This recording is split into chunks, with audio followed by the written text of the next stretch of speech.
الله وملائكته يصلون على النبي يا أيها الذين آمنوا صلوا عليه وسلموا تسليما اللهم صل وسلم وبارك عليه وعلى آله صلى الله ربنا على النور المبين أحمد المصطفى سيد المرسلين وعلى آله وصحبه أجمعين اللهم صل على سيدنا محمد وآله كما لا نهاية لكمالك وعدد كماله صلى الله ربنا على النور المبين أحمد المصطفى سيد المرسلين وعلى آله وصحبه أجمعين اللهم صل على سيدنا محمد وآله كما لا نهاية لكمالك وعدد كمالك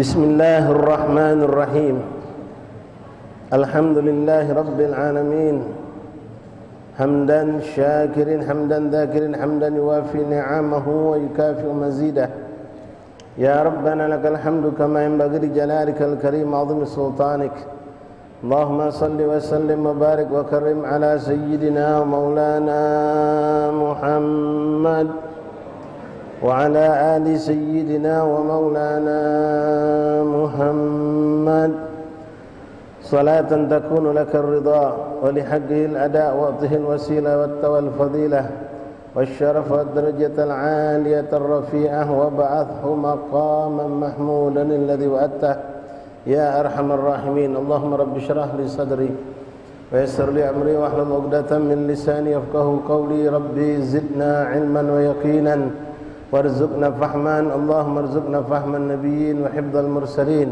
وإلهامك إلهام الملائكة المقربين سبحانك لا علم لنا إلا ما علمتنا إنك أنت العليم الحكيم وتب علينا إنك أنت التواب الرحيم اغفر لنا وارحمنا وأنت خير الراحمين فانصرنا على القوم الكافرين اللهم يا من وفق أهل الخير وأعانهم عليه فإقنا اللهم للخير وأعنا عليه وصلى الله على سيدنا محمد وآله وصحبه وسلم والحمد لله رب العالمين.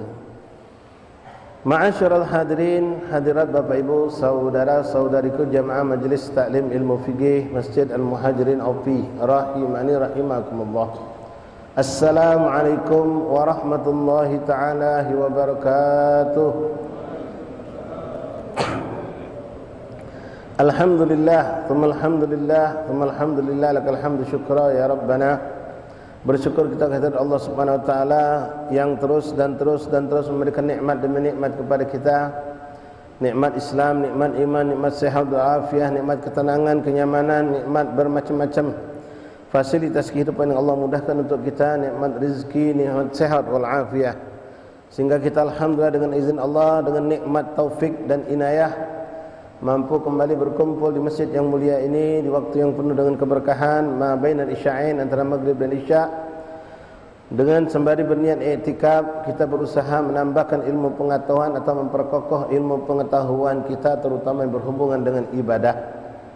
Ma'asyiral ahbab hadirin rahimani rahimakumullah, malam ini kita masuk malam kedua daripada bulan Jumadil Ula. Tanpa terasa hari begitu cepat berputar Bapak hadirin rahimakumullah. Bulan Maulid Rabiul Awwal telah kita lewati, Rabiul Tsani pun kita lewati, dan kita sekarang masuk ke bulan Jumadil Ula. Setelah ini Jumadil Tsani, dan kita akan ketemu dengan bulan Rajab, yang mana bulan tersebut adalah bulan yang penuh keberkahan. Ma'asyiral ahbab hadirin hadirat Bapak Ibu yang dirahmati Allah, malam hari ini kita akan mulai masuk kepada bab tentang kitabus shalah, kitab yang menjelaskan tentang salat. Jadi kita belajar salat, Pak. Belajar salat ini jangan dianggap sepele. Ya, berapa banyak kita ini salatnya tidak benar, maaf dari lahir sudah Islam, tapi tidak pernah belajar benar-benar bagaimana cara salat praktek dan secara hukum. Kita ada sering diajari, alhamdulillah orang-orang tua kita mempraktekkan praktek salat, tapi secara hukum kadang kita tidak tahu. Ada pula orang menguasai teori, tapi secara praktek dia banyak melanggar syarat daripada ketentuan dalam praktek salat. Bapak Ibu hadirin rahimakumullah, sebelum kita membahas tentang hukum, mari kita lebih menanamkan ta'zim dan kemuliaan. Kita memuliakan, mengagungkan salat ini, Pak. Kita tambahkan pada diri kita untuk pengagungan terhadap ibadah yang satu ini. Karena salat ini adalah tiang agama, kata Rasulullah, as-salatu imaduddin. Faman aqamaha faqad aqamaddin, faman tarakaha faqad hadamaddin.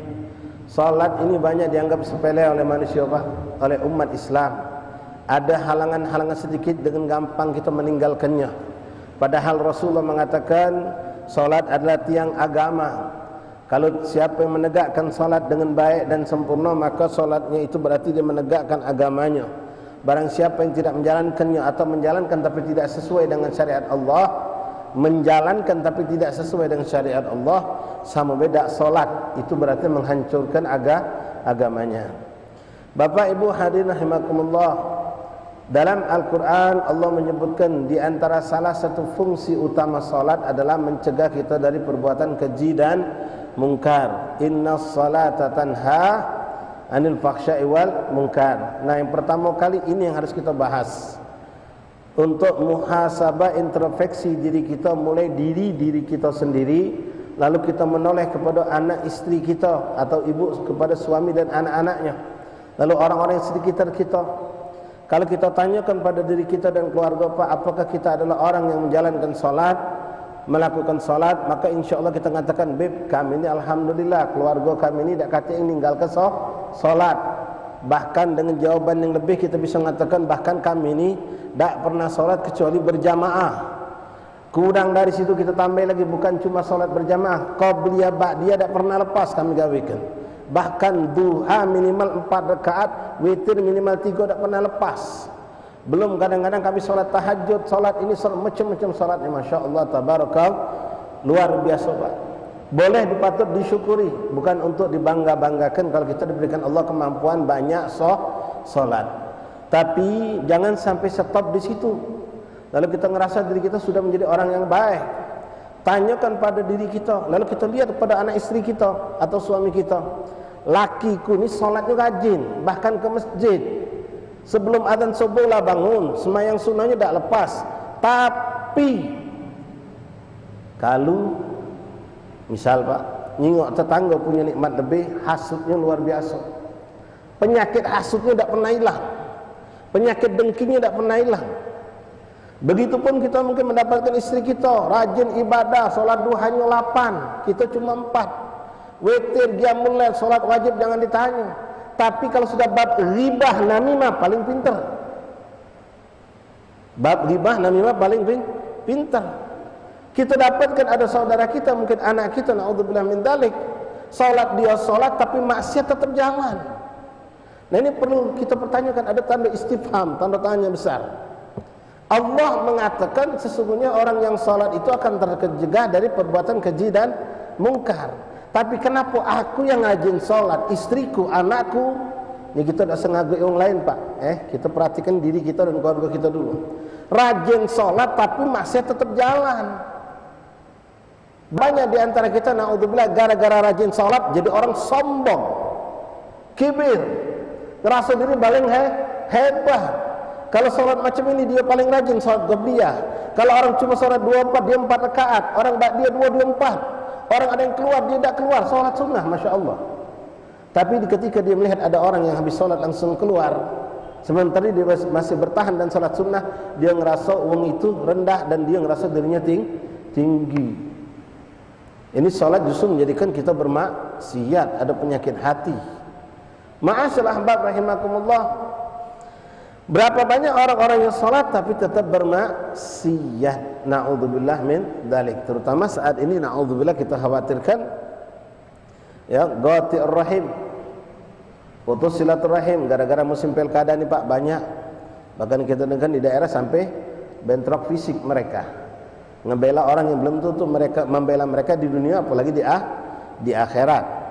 Salatkah mereka? Salat. Bukan tak salat. Nah, kenapa ini sampai terjadi? Salat itu mencegah kita dari perbuatan keji dan mungkar, tapi kita tetap berbuat keji dan mungkar. Jawabannya cuma singkat. Ayat tidak mungkin salah, Ibu. Yang salah itu pasti ada dalam salatnya kita. Dalam salatnya kita yang salah, sehingga hasil daripada tujuan salat tidak muncul pada diri kita. Ingat Ibu Bapak, salat ini beda dengan ibadah yang lain. Rasulullah mengatakan awwalu ma yuhasibu li'abdi yaumal qiyamah as-shalah. Yang pertama yang akan dihisab oleh Allah hari kiamat bukan berapa masjid Bapak bangun, bukan berapa kali haji Bapak Ibu pernah lakukan, sekian puluh umrah, tidak akan dilihat Allah. Puasa dahar, puasa sepanjang tahun kita puasa. Wong tak pernah puasa dahar Pak, kita ngawikinya puasa Daud. Senin Kamis kita dari sebelum balai sampai kawin sampai punya anak, tak putus. Ngejus Quran kalau orang cuma one day one juz kita 5 juz sehari. Maaf, itu semua amal ibadah yang boleh kita syukuri Pak. Tapi di yaumul kiamah Allah tak bakal tanya itu semua. Yang pertama ditanya Allah, mana kabar salatnya kita? Bukan jihad. Allah tak bakal tanya berapa puluh musuh kau hantam, berapa ribu orang kafir kau pernah bunuh, berapa puluh masjid kau bangun. Tak, belum tanya. Allah tak akan nanya itu Pak. Allah tidak akan menanyakan hal itu. Berapa anak yatim kau santuni? Belum. Tapi yang pertama akan dipertanyakan Allah sesuai apa yang dikatakan oleh Rasulullah. Awal, yang pertama kali akan dihisab oleh Allah yaumul qiyamah as-salah, mengenai salatnya kita. Bu Bapak, kalau kita perhatikan, cuma inilah kita sedih Pak, salat ini dianggap biasa. Anak kita tak salat, keluarga kita tak salat, banyak tetangga kawan-kawan kita biasa baik. Tapi kalau orang maaf gagal kawin, hebohnya luar biasa. Gagal pergi umrah, wah hebohnya luar biasa. Apalagi sampai gagal pergi haji, heboh. Bahkan sampai diviralkan, sampai bertuntutan di mahkamah. Mereka ngerasa dirugikan, ngerasa tertipu. Tapi ketika ada orang tak salat, biasa-biasa Bapak. Bahkan naudzubillah kita gauli dengan baik. Padahal orang seperti itu tidak pantas untuk dipergauli dengan sangat baik. Cukup kenal, cukup begitu saja. Kenapa ikhwan rahimakumullah, kalau kita perhatikan Rasulullah pernah bertanya, ditanya oleh sahabat, Pak minta tolong kalau lagi ceramah ini perhatikan dulu kagak ngobrolnya ya. Ngobrol habis sholat baru ngobrol Pak. Gak Bapak dah dapat ilmu. Ya, tahu kalau Bapak sudah penuh ilmu ya tidak apa-apa. Ya, kalau Bapak sudah penuh ilmu tidak apa-apa. Perhati Pak, kita lah dipilih Allah duduk di masjid, di majelis, tapi kita ngobrol. Alangkah meruginya kita. Itu orang termasuk orang yang dikatakan oleh Imam Abdullah Haddad, golbun ghafil, hatinya lalai. Ada orang di luar masjid tapi hatinya di masjid Pak. Tapi ada orang di masjid hatinya di luar. Perhatikan Pak, ya minta maaf, walaupun Bapak lebih pintar dari kami tidak apa-apa. Tapi perhatikan, ini ilmu penting. Ya, ini ilmu penting. Dalam hadis Rasulullah mengatakan, bunyal Islam ala khamsin. Islam itu dibangun dengan 5 perkara kata Rasulullah. Syahadatan an la ilaha illallah. Pertama, ucapan 2 kalimat syahadat. Yang kedua, apa kata Rasulullah? wa iqamis salat. Salat yang kedua. Bukan jihad, bukan haji, bukan umrah, bukan bangun masjid, bukan yang lain, bukan, tapi salat. Jangan pernah disepelekan masalah salat, Pak. Salat bukan cuma mengerjakan salat, tapi salat dengan ilmu.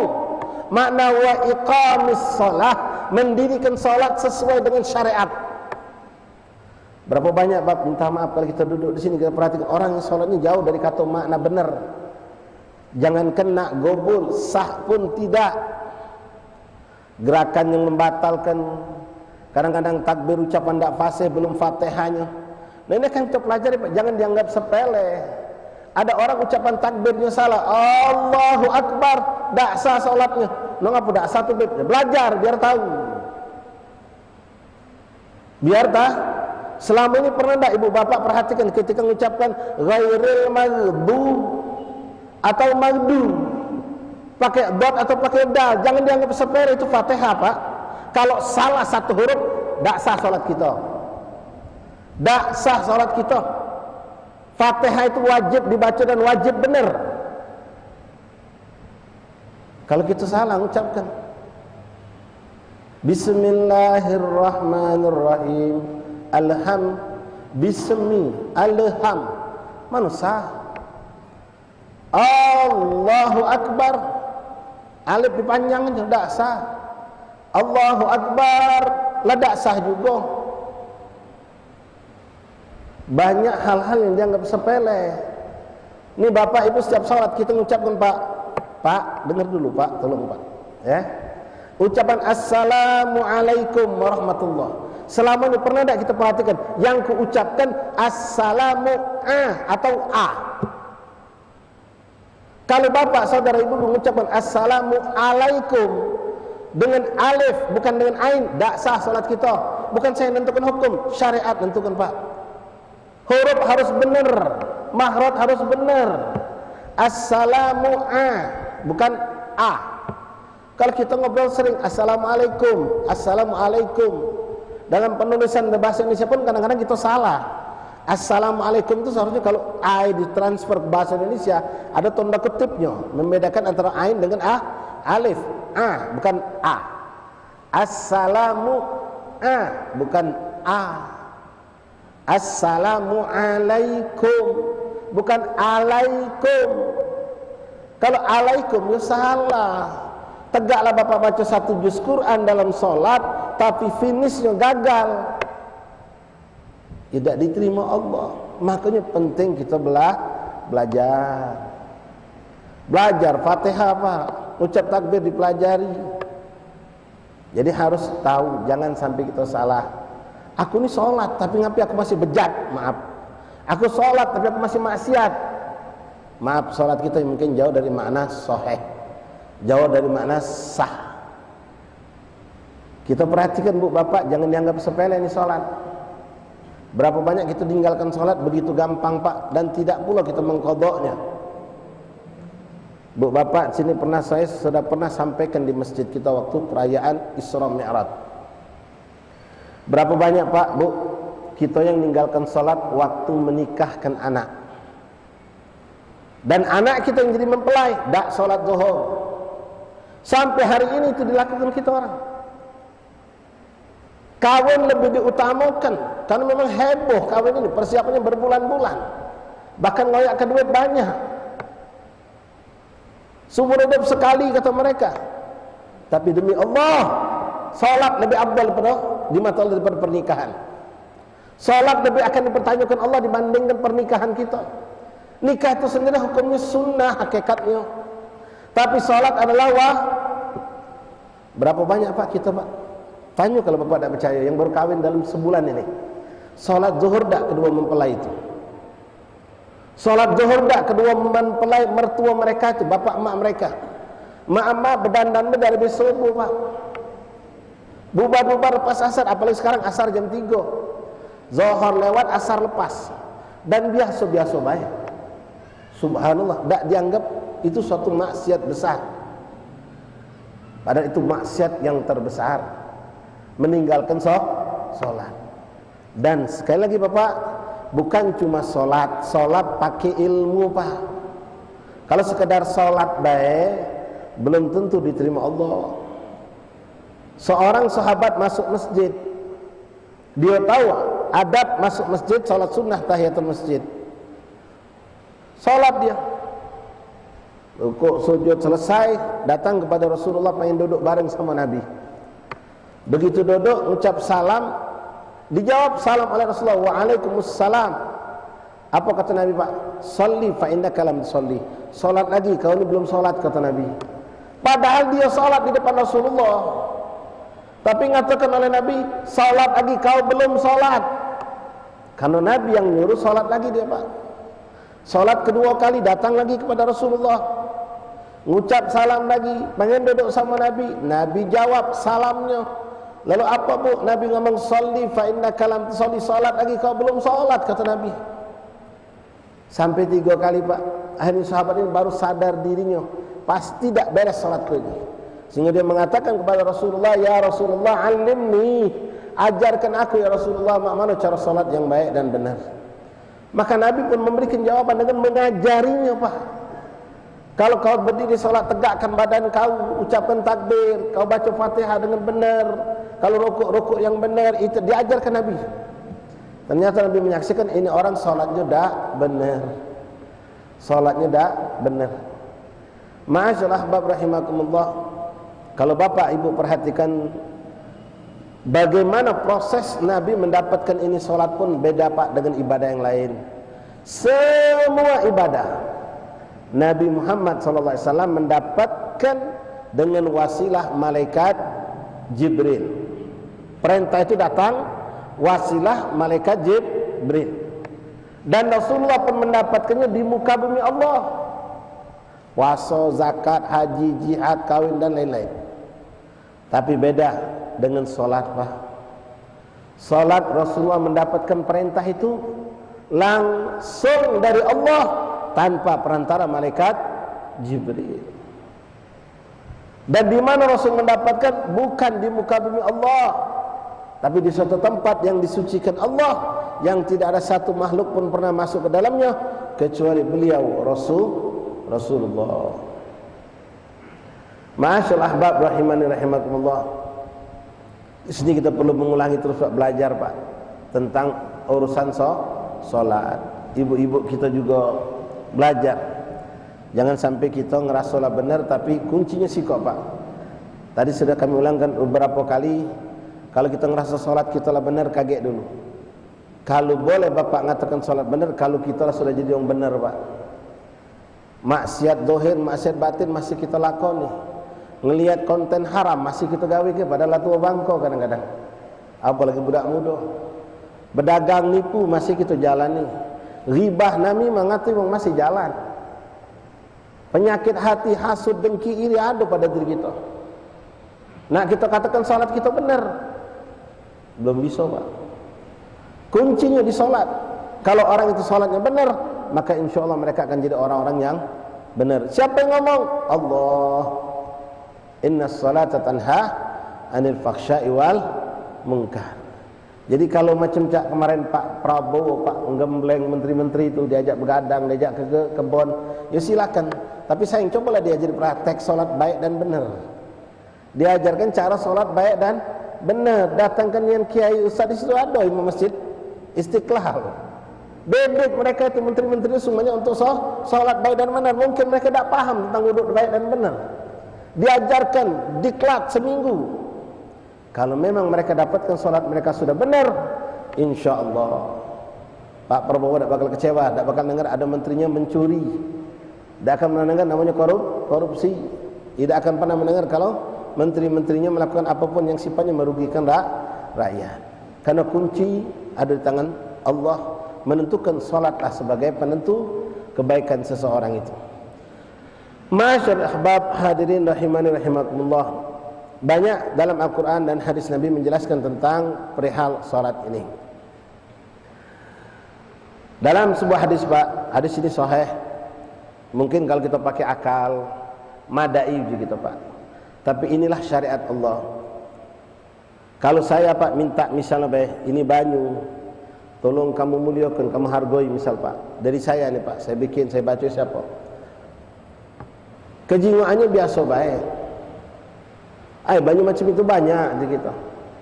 Tapi ketika saya sebagai misalnya pemilik ini air meminta siapapun untuk memuliakannya, kalau ada orang menghinakan saya tak akan terima Pak. Walaupun banyak macam ini kamu anggap banyak. Nah, Allah sudah menentukan yang termulia di hadapan Allah adalah solat. Maka kalau kita menganggap madai solat tu, bandingkan jihad, bandingkan puasa, bandingkan ibadah yang lain jauh yang lebih berat yang lain. Tak, kata Allah, aku jadikan solat yang paling utama, kata Allah. Aku jadikan solat yang paling utama, bukan jihad, bukan bangun masjid, bukan haji, bukan umrah. Apa kita nak ngerubah? Tak, Pak. Kuncinya di solat. Kalau solat kita benar, maka ibadah lain yang benar juga. Hadis tadi mengatakan awwalu mihasabu yaumil qiyamah as-salah. Yang pertama akan dihisab oleh Allah pada hari kiamat adalah salat. Kalau salat itu baik, maka seluruh amal hamba tersebut dipastikan juga baik. Tapi kalau salat itu buruk, maka diperhatikan kemungkinan semua amal ibadahnya pun akan buruk. Na'udzubillah min dzalik. Ma'asyal ahbab rahimani rahimakumullah. Mari Pak, kita angkat dan kita muliakan salat ini dalam kehidupan rumah tangga kita.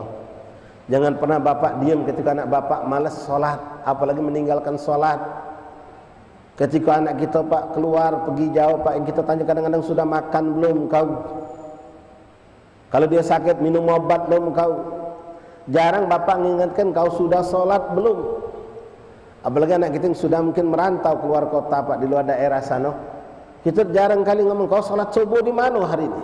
Berjamaah ada kau? Jarang kita tanya Pak. Paling kita tanya ngejokan makannya, mana keadaan di sana, secara zahirnya sifatnya duniawi saja. Sementara Al-Quran urusan salat tidak pernah kita pertanyakan. Di zaman Nabi Allah Musa alaihissalam itu ada seorang perempuan Pak. Dia ini pengen taubat. Dia melakukan dosa yang sangat besar. Pertama berzina, lalu dapat anak lewat zina tadi, anak itu dibunuh. Pertama dia berzina, lalu hamil, dapat anak itu pun dibunuh oleh dia. Banyak dong zaman sekarang ngawin gini, banyak. Na'udzubillah min dzalik. Ya, kadang ditemukan di tong sampah, di kali, di selokan. Belum yang praktek-praktek yang di klinik-klinik aborsi itu, na'udzubillah min dzalik. Nah, perempuan ini ngerasa dirinya pendosa besar, datang kepada Nabi Allah Musa alaihissalam. Minta agar Nabi Allah Musa memintakan taubat kepada Allah untuk dirinya. Begitu Nabi Allah Musa nanya, apa maksiat yang kau lakukan? Lalu dia jelaskan, maksiat aku yang berzina. Setelah berzina aku hamil. Lalu terlahirlah anakku dan kubunuh anakku itu. Dengar ini Pak, Nabi Allah Musa ketakutan. Alangkah besarnya maksiat yang kau lakukan ini, alangkah mengerikannya dosa yang kau kerjakan ini. Keluar kau, kata Nabi Musa, aku takut azab Allah turun. Diusir Pak oleh Nabi Allah Musa. Aku takut azab Allah turun. Begitu perempuan ini dapat sikap dari Musa seperti itu, dia lari menangis. Hancur hatinya Pak, dia pengen taubat tapi ternyata dia tidak mendapatkan itu. Belum jauh tu perempuan lari, Nabi Musa pun mendapatkan teguran dari Allah. Datang Jibril alaihissalam mengingatkan Nabi Musa, wahai Musa, kenapa kau usir tu perempuan? Maka Nabi Musa mengatakan kepada Jibril, bagaimana aku tak ngusir, aku takut azab Allah turun. Maksiat yang dilakukan mengerikan, berzina lalu dapat anak-anak dibunuh. Lalu ini hadis sahih Pak, yang nyampe kepada kita Nabi Muhammad tentang cerita ini. Lalu malaikat Jibril mengatakan, ya Musa, tahu tak kau ada maksiat yang lebih besar dari itu di hadapan Allah? Tahu tak kau ada maksiat yang lebih mengerikan dari itu di hadapan Allah? Kaget Nabi Musa, ada maksiat lebih seram dari itu? Ada, kata malaikat Jibril. Apa itu maksiat wahai Jibril? Tarikus sholah, orang yang meninggalkan sholat. Orang yang meninggalkan sholat. Jangan pakai akal kita Pak. Kalau ukuran akal kita tentu kita akan mengatakan, tak kadung, maksiat itu serem, hebat. Ninggal ke sholat itu biasa, baik. Tapi indallah Pak, Allah sudah menentukan itu. Allah menghendaki itu yang jadi utama. Dan pertama adalah sholat. Yang pertama dan utama adalah sholat. Kalau kita buka sejarah Pak, dalam sejarah dalam kitab hadis, bahkan Al-Quran menjelaskan, Fiqih pun menjelaskan Pak. Kita mengenal ada namanya Ibu Salatul Khauf, salat dalam keadaan ketakutan. Nabi Muhammad dan para sahabat itu Pak, kurang lebih 18 kali pernah sedang menghadapi perperangan datang waktu salat. Sedang berperang Pak, waktu salat datang. Apakah Allah mengatakan kepada Habibu, kekasihnya Nabi Muhammad, wahai Habibi, ya Habibi Muhammad, wahai kekasihku Muhammad, karena engkau sedang berjuang membela kalimat la ilaha illallah, maka tinggalkan dulu salat, terus berjuang. Tidak ada Pak. Wajib tetap salat kata Allah. Bahkan kalau Bapak bisa buka di sini banyak asatis juga, minta bukakan kitab bab masalah salatul khauf. Itu sampai ditetapkan Allah wajib tetap salat dalam perperangan itu, dan diajarkan bagaimana cara salat dalam perperangan. Bagaimana kalau musuh ada di hadapan kita, bagaimana kalau musuh di hadapan arah kiblat, bagaimana kalau musuh di belakang kita atau di belakang kiblat, semua diajari. Dan salat itu dilakukan berjamaah. Tetap disuruh untuk berjamaah, kecuali kalau sudah kancah perperangan yang sangat genting, salat kaifasya. Salat sambil jalan, sambil bawa pedang, tetap salat. Saking salat itu tidak boleh ditinggal. Saya tidak bisa berdiri, sakit kaki Pak, atau palak muyeng. Kalau tegak gobo, kata syariat jangan tinggal ke salat. Silakan salat duduk, iya kan? Duduk pun tidak kuat, berbaring. Macam ini Pak, cak di kuburan. Tak bisa juga tangan ngadap ke samping macam ini, telentang, masih tetap disuruh sholat. Kepala di situ, kaki di sini, kiblat sana. Angkat tangan, gerakkan. Tak mampu bergerak, pakai kepala gerakkan. Ntar rukuk sujud dibedakan sedikit. Tak mampu juga, kalau akal masih nyambung, isyarat mata. Ingat Pak, selagi akal, maaf ini bukan saya yang menyebutkan, tapi Allah wa Rasul yang menentukan ini syariat. Selagi akal ini masih nyambung, masih normal, diajak ngomong masih nyambung, masih paham, tidak ngeror, tidak rusak, salat tetap wajib. Maaf, bukan berlebihan. Walaupun ada 1000 luka di badan kita, nak salat secara sempurna tak bisa, Allah tetap katakan tetap wajib salat. Walaupun salat itu dengan keadaan yang seadanya. Ngadap kiblat tak pacak, tangan perbanan, infus di badan.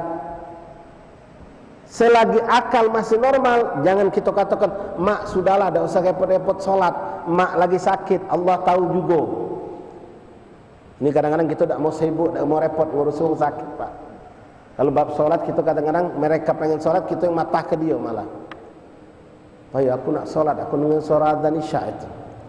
Sudahlah Pak, jangan galak maksa ke dia. Allah tahu juga Bapak lagi sakit. Padahal cuma ngewang dia ke kamar mandi, dia nak ke kamar mandi nak wuduk. Wuduk tak bisa apa kata syariat, tayamum. Wuduk tak bisa, tayamum tak boleh juga kata doktor, tak boleh kerana debu ini, sensitif penyakitnya ini. Tetap salat. Namanya salat hormatil waqt. Menghormati waktu salat, Pak. Salat dengan apa adanya. Aurat terbuka barangkali, najis darah ada di badan, tak bisa ngadep kiblat, tetap Bapak salat Allahu Akbar. Berharap sembuh, kita qada Pak salat tadi. Ini syariat menentukan. Beda dengan puasa, beda dengan haji. Kalau puasa sakit kita berat, tak baca, sudah lepas ke puasa.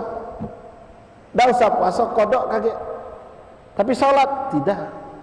Musafir boleh meninggalkan puasa, tapi salat tidak. Musafir tak boleh meninggalkan salat. Wajib tetap salat, bahkan diberikan keringanan. Boleh menjamak, boleh itu pun harus tahu ilmunya. Nah, kita bingung bagaimana kita kemarin meninggalkan salat dengan begitu gampang ibu ketika menikahkan anak. Zuhur lepas, asar tak tegawi. Sampai hari ini kita tak qada'i. Sepanjang hidup anak kita terlatih untuk sholat, tidak pernah meninggalkan. Justru pas akad nikah, pas resepsi perkawinan, mereka meninggalkan sholat. Na'udzubillah min dzalik. Sekarang menjadikan bapak hadirin rahimakumullah, ini balak musibah datang terus ya, karena kita kebanyakan meninggalkan sholat. Orang bangun masjid pak, bangunan masjid kita, tukang semayang enggak pak? Maaf, 95% tidak ada yang sholat mereka.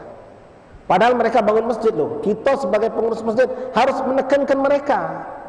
Kamu ini bangun masjid, mugulah bangun rumah, wajib sholat, tidak boleh ditinggalkan. Kadang-kadang karena kebodohan, ada juga karena mereka memang malas. Kotor pak baju kami ini. Padahal kotor tidak menghalangi untuk sholat. Yang menghalangi sholat itu najis. Kalau kotor baik kena tanah, kena belangkin, kena cat, sholat masih sah. Karena mereka malas untuk sholat. Lebih senang habiskan waktu isoma itu cuma imanya baik, istirahat makan baik, sholat tidak. Kita ngadakan acara tablik akbar, ngadakan kawinan, pasang tenda sekian puluh unit. Maaf pak, tukang tenda semayang enggak? Banyak enggak sholat mereka. Anak kita yang dihias itu kawin pak, bahkan mengerikan. Ngias itu dari sebelum subuh kadang. Dari sebelum subuh, karena akad jam 8, jam 7. Subuhnya mana ceritanya itu? Ada apalah nak sekali juga seumur hidup. La ilaha illallah. Mana nak dapat anak keturunan yang soleh dan soleha?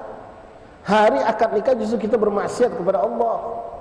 Dan ingat ikhwani, solat jangan digampangkan. Begitu besar azab Allah yang berikan kepada orang yang meninggalkan solat.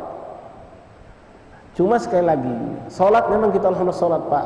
Jalan ke solat ini dengan benar, sesuai dengan apa yang dikatakan Rasulullah, sallu kama ra'aitumuni usalli. Solatlah kamu sebagaimana kamu melihat aku solat. Ma'asyal akhwan rahimakumullah. Kita yang laki-laki ini pak, tanggung jawab juga atas perkara ibadah anak istri kita. Benar tak mereka pakai mengkena syariah apa tidak pak? Dalam madhab syafi'i, kita bermadhab syafi'i. Begitu banyak perempuan itu kadang-kadang mereka tak paham. Mengkenanya di leher pak. Seharusnya mengkena itu di dagu bu. Di dagu sini nah mengkena itu, bukan di leher. Ini aurat. Kalau di leher ini terbuka, ya batal tak sah solatnya. Solatnya tidak sah. Belum yang berkutek itu bingung kami pak. Begawi tiap hari pakai kutek. Kalau dia head, oke lah, head paling seminggu 2 minggu, dia sepanjang hari pakai kutek. Bagaimana mandi wajibnya? Bagaimana? Ini sudah kita bahas semua pak. Wudhu yang mau diterima oleh Allah. Kalau wudhu udah tidak sah, sudah selesai. Ma'asyal ahbab rahimani rahimakumullah. Pastikan solat kita sah menurut syariat, sesuai dengan apa yang dikehendaki Allah dan Rasul. Dan kita sebagai masyarakat Indonesia yang mayoritas madhab syafi'i, ikutilah madhab syafi'i dengan sebenar-benarnya. Ma'asyal akhwan rahimakumullah, solat ini dianggap gampang pak. Tapi sekali lagi saya ingatkan ke bapak di muqaddimah ini, ukurlah keagungan, kehebatan, kemuliaan solat ini dengan ibadah yang lainnya. Dari cara Rasulullah mendapatkan sudah beda pak. Lalu penekanan untuk melaksanakan beda juga. Ibadah yang lain ada uzur boleh dilepas, tapi solat tidak segampang itu untuk kita lepaskan. Jangan maaf gara-gara na'udzubillah dagangan rame pak, kita lepas solat zuhur. Melambat kebe itu suatu hal yang buruk. Apalagi sampai meninggalkan solat. Kalau ibu bapak teringat uyunan beb, maaf beb, aku ning aku. Kalau aku dulu waktu ngawinkan anak-anakku tak solat, aku pun tak solat kami. Qadha malam ini juga pak, tak nunggu besok. Qadha solat itu pak, tidak harus zuhur di waktu zuhur, asar di waktu asar. Jadi boleh kita mengqadha solat seperti sekarang, ba'dal isya, qadha solat zuhur, solat asar, solat maghrib, solat 5 waktu boleh diqadha. Tidak nunggu solat zuhur di waktu zuhur, maghrib di waktu maghrib. Lalu bu bapak nanti kita akan belajar nih. Begitu bapak sadar selama ini ibu, ya Allah berarti selama ini sholat aku ini salah bib. Maka hati-hati pak. cepat perbaiki, dan kalau ada kemampuan qadha juga yang kemarin yang kita tahu ternyata salat kita salah. Dalam mukadimah ini saya contohkan beberapa saja Pak. Ya seperti tadi dalam pelapasan suratul Fatihah, dalam pelapasan Allahu Akbar, takbir.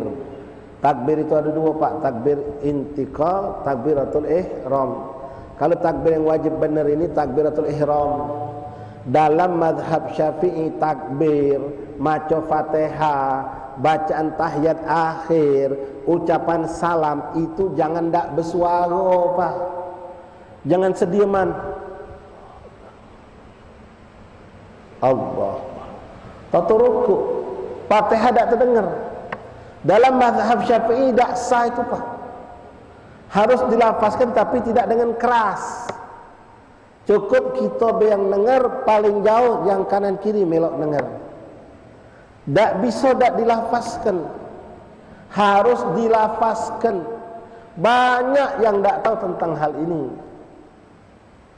Takbir, Allahu Akbar, banyak yang salah mengucapkan.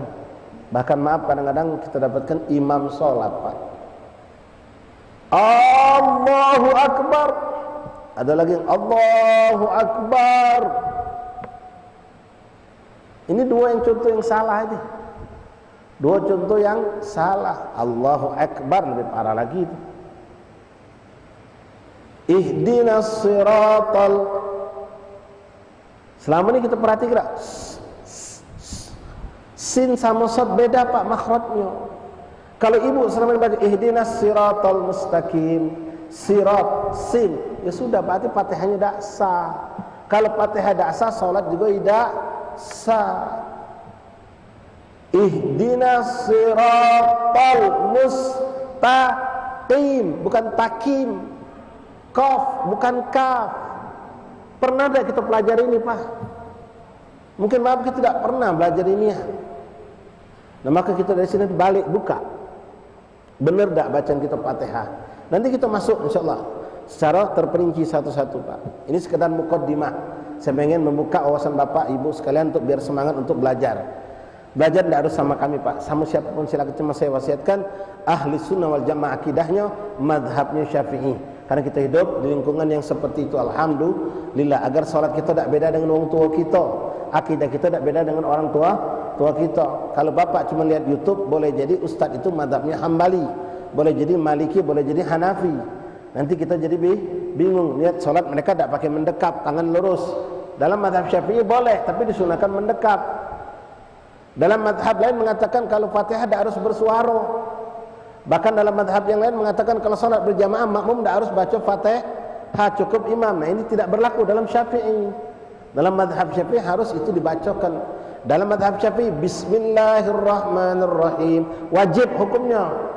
Tapi madhab lain seperti Maliki ataupun Hambali, mereka mengatakan tak apa-apa tak baca Bismillah, langsung Alhamdulillahirabbil alamin.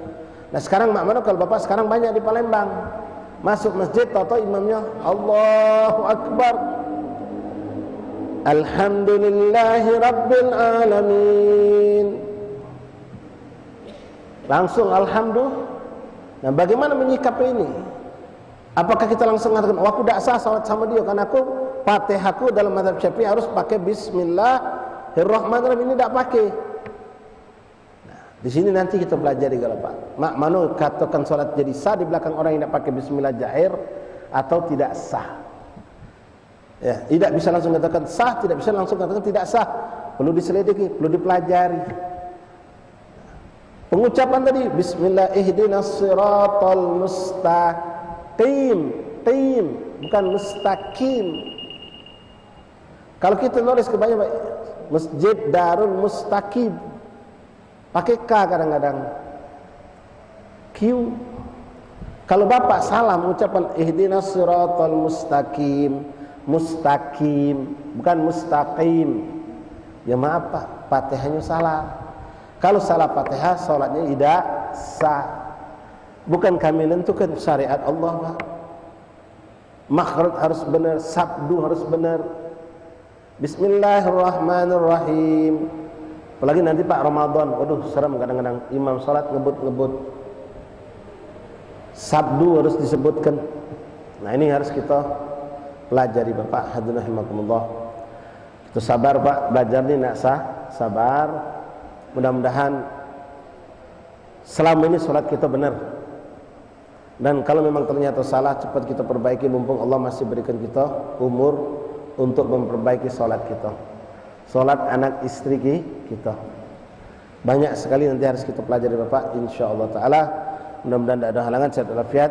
Kita akan kupas terus tentang bab salat ini, karena salat adalah yang paling utama dalam syariat Islam, melebihi dari semua ibadah, termasuk melebihi jihad, melebihi daripada bangun masjid, umrah, haji dan puasa dan apapun dari bentuk ibadah. Mudah-mudahan berkat majelis yang kita adakan ini, kita bisa mengintrospeksi salat kita salah atau benarnya, dan kita bisa memperbaiki kalau memang di situ ada kesalahan, dan kalau benar alhamdulillah. Cuma tetap kita harus buat tanda tanya pada diri kita, muhasabah. Kalau selama ini salatku sudah benar, bacaanku benar, kenapa aku masih jadi wong tak benar? Perlu kita selidiki lagi. Maaf, boleh jadi wuduknya yang tak benar. Kalau wuduk sudah benar masih jadi tak benar juga, mungkin maaf mandi wajibnya yang tak benar. Jangan dianggap sepele. Ya, mandi wajibnya mungkin yang tak benar, mungkin airnya yang tak benar, dan seterusnya. Mudah-mudahan Allah SWT memberikan manfaat besar untuk kita semua dengan duduknya kita di majlis taklim. Sekali lagi, ambil ilmu ini tidak harus dari satu ustaz, dari manapun boleh. Yang penting akidahnya ahli sunnah wal jamaah, dan pastikan madhabnya madhab Syah, agar tidak jadi suatu yang nanti bertolak belakang atau permasalahan dalam hukum-hukum syariat Allah.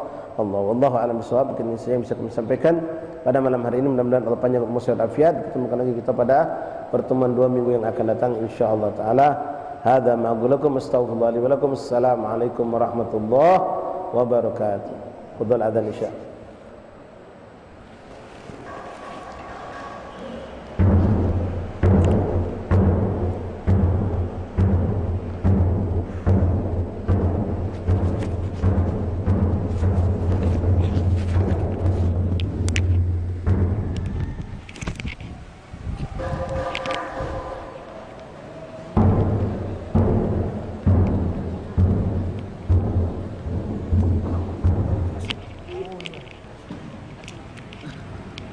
Allah